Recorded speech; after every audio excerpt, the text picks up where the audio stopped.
A few months ago, I made this video about Joe Theismann calling an audible, not telling anyone about his intentions, going completely off the grid, and the play working tremendously. When a quarterback calls an audible, 99.999% of the time, he's going to let his teammates in on it, and let his teammates know that he's changing the play. Sometimes, like what Theismann did against the Falcons on Monday Night Football in 1984, they go solo, don't tell anyone, and it leads to some interesting results. And folks, we've got another one of those situations here. Because in a 1969 game between the Minnesota Vikings and the Cleveland Browns, that same exact thing happened. And this is the story behind that. Here's the context before the play. It's November 9th, 1969, and we've got a big game on our hands between the Minnesota Vikings and the Cleveland Browns. Back in 1969, there were no wild cards. Only the division winners made it. We're right at the midway point of the season, and the good news for the Cleveland Browns is that they're pretty much guaranteed to make it.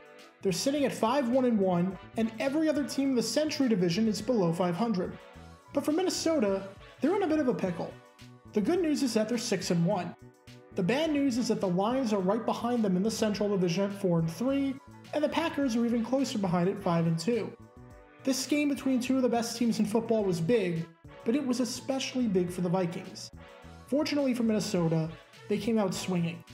The home fans in Metropolitan Stadium were given a treat, because the Vikings dominated this one. Minnesota led 14-0 at the end of the first quarter, and with just under 2 minutes to go in the first half, they led it 20-3. A touchdown right before the half to make it 27-3 and make it a 4-possession game would pretty much be the dagger.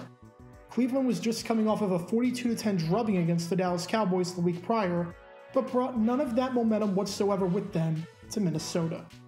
With 16 seconds left in the half, the Vikings were driving again. Quarterback Joe Kapp was already having a great game, having thrown 2 touchdown passes to Gene Washington. And he was about to throw a third, even though Washington, and none of his teammates, had any idea about the play.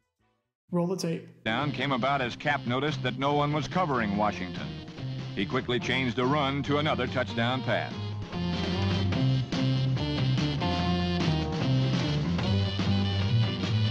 The original call on the play was a run, either to Dave Osborne or to 4-time Pro Bowl fullback Bill Brown.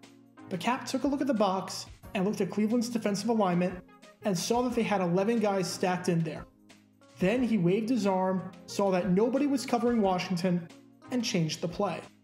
The only problem? He never told any of his teammates about the play. The coaching staff thought it was a run, the offensive line thought it was a run, the running backs thought it was a run, and amazingly enough, even Gene Washington, the man who caught the touchdown, thought it was a run. He didn't see the hand signal. As Washington said after the game, the rush was still on all along. I looked up and he threw it. Head coach Bud Grant confirmed this, saying that the original call was a run, nobody knew about Kapp's audible, and that Washington was so surprised he almost fell down when he caught it. The game remained a blowout as the Vikings won the game 51-3. For Cleveland, the 48-point loss was tied for the worst loss in franchise history at the time, as they dropped the game 55-7 against the Green Bay Packers in 1967. As for Minnesota, this 48-point win was the biggest win in their decade-long history at the time. Both teams would make the playoffs, and Minnesota would dominate Cleveland yet again in the postseason, winning 27-7 in the NFL Championship. Joe Kapp had a relatively bizarre career, and is one of the lesser-known quarterbacks to start a Super Bowl. But if you need a signature play of his, this is the one.